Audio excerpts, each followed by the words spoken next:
In this video, we will be learning about how to do close shut in sale order. Before getting into the procedure, let me explain the concept in detail. So what is close shut? Close shut in sale order means closing the remaining unfulfilled quantity of an order line or entire order when the customer doesn't want the pending balance to be supplied anymore. So this is termed to be as close shut. And this slide consists of your customer name, that's of Bharat Petroleum Private Limited, instant item, which is of bicycle, and comes your UAM, that's unit of measurement, and our new sale order quantity, which we have given as 10, and so unit price, which is of 120. So we are going to do close shut against this item. And this slide consists of your workflow approval. Here we have two processes, one is reviewer, another is of approver. So here, first and foremost, the user will be forwarding the document after giving up the entries. So the forwarded document will be moved on to Dia, who is our reviewer and acts as our sales supervisor. And after having a review, Dia will be forwarding the document to Purani, who is our sales manager, and then comes our approver, who will be approving the document. So after approving the document, a sales close shut will be done. So now this is a login page, and enter your username and password. Click on login. Now go to sales. At transaction, you have your sale order, amendment and close shut.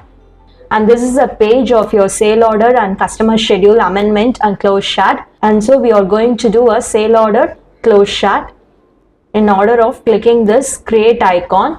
This page also consists of your filtering by giving up your document number or so your document name, and then either by header wise or line wise you can give a search so that a list of documents will be getting displayed up when it's created.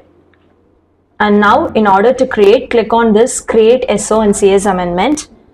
So this consists of your single amendment or close shut and bulk close shut. When it's of your single amendment or close shut, which means closing the balance that's been undelivered quantity of a particular sale order or schedule which will not be delivered to the customer.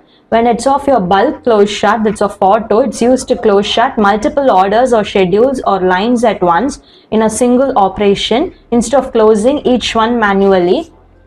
So now we'll be giving up our single amendment and close shut, and so a document get displayed off. So it consists of your location ID, unit, and so your sale order amendment prefix. So this sale order amendment number will get generated automatically. Then it consists of the date, which is of electable, and so it consists of the prefix, and so the document which you are picking it off, 12. So according to your sale order number, customer will be getting fetched up here, and it holds up your sale order revision and so your sale order date. Then it holds up your purchase order number which been of reference. Then consists of the date and so a salesperson. Then comes your amendment reason which is of editable. So let's give it as close shut.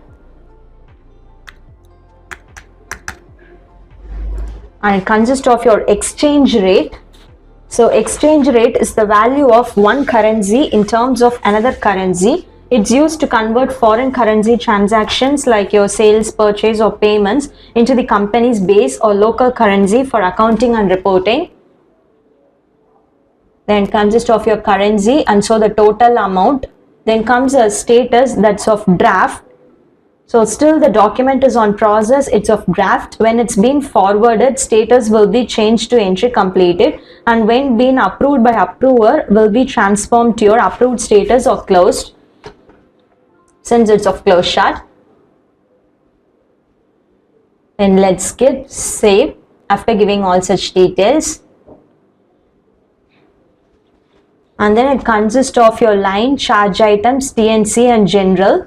When it's of line, it represents individual items or products ordered by your customer within your sale order.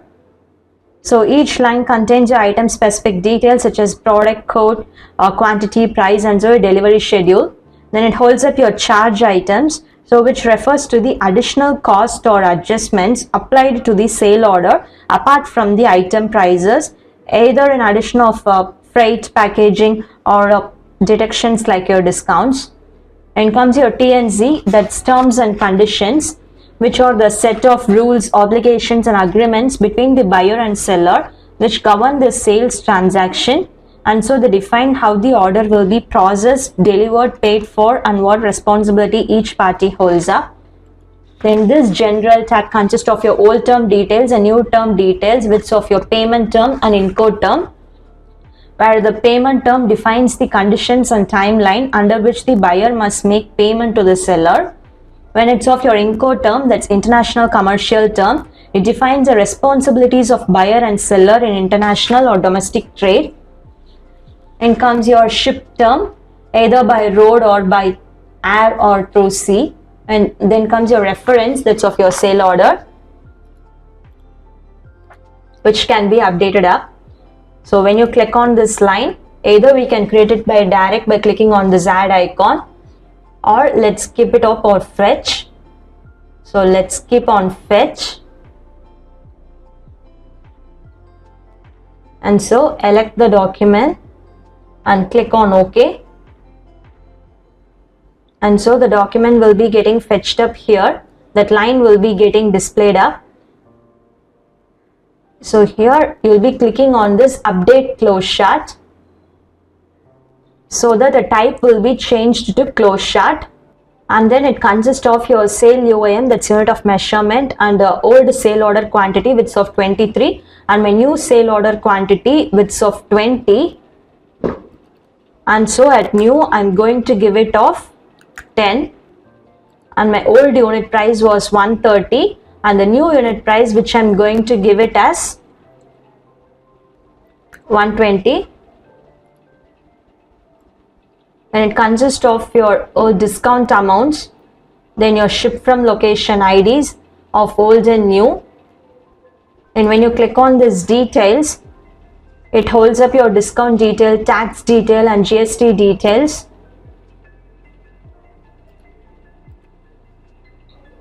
So this tag consists of your old location details, which of not editable. When it's of your new location details, you have the option of your LOB in a location, which is of editable, which holds your ship to, bill from and bill to addresses. After giving all such details, click on save. And so this action bin icon, it refers to whether you do not want to proceed this line, you can just click on this bin icon so that the line will get deleted or cancelled up, which may not proceed further. So this total amount will get calculated based upon your quantity, price, widths of your tax calculations. And now click on post after giving all such details. And now the document will be getting forwarded to Kaushik, who is our reviewer and supervisor. Click on OK. Now let's log in as our supervisor Kaushik in order to review the document. Click on login. So this is a login page of our Kaushik supervisor. Click on this bell icon, go to approvals. So here the document will be falling up. So in order to view up the document for review, click on this detail icon, that's of I. And so the document will be getting displayed up. So after having a review of the item and so quantity and unit price which has been given up, click on approve. Now the document will get forwarded to Vimal, who is our purchase manager and our approver. Now click on OK. And so the document has been forwarded. Now let's log in as our manager.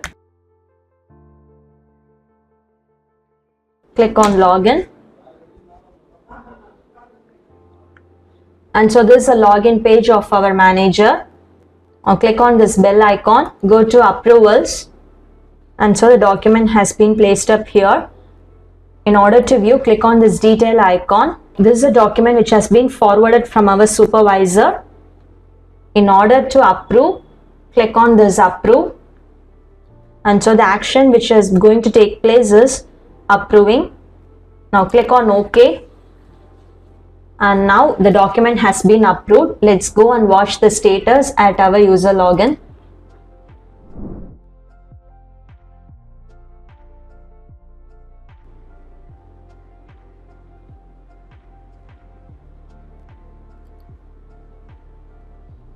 And so let's enter our sale order amendment number. After entering the document number, click on search. Let's view the document. And now the status has been changed from draft and entry completed to approved. And so this is our old and new quantity which has been updated along with the unit price. So out of 23, we have given it of 10, which has been of close shorting. And then you have a WF log, that's your workflow log, with a chronological record that's been used for your accountability, traceability, and the transparency of the document and the concerned person who has been forwarded the document, who has been reviewed, and who has been approved the document. So it holds the history of the document. And when you click on this print option, a report will get generated. And so this is the report of our sale order amendment, which holds up our close short type. And so the concerned bicycle, that's of item. And so your old and new quantity. So this is a close short item and the unit price, which is being defined up here, along with your net amount and total amount. So this is how you will be generating a report. And so let's check the status in our sale order as well. For that, move on to your sale order screen. At sales and transaction, you have your sale order. Enter the sale order number. After entering the number, click on search. After selecting the document has been viewed up like this. So which consists of your status, that's of approved. And then when you click on this view amendment, it consists of both the type. This is of amendment and this is of close short, which you have done right now. It's been updated up over there and also over here. So this is how you will be doing a close short for your sale order. Thank you for watching.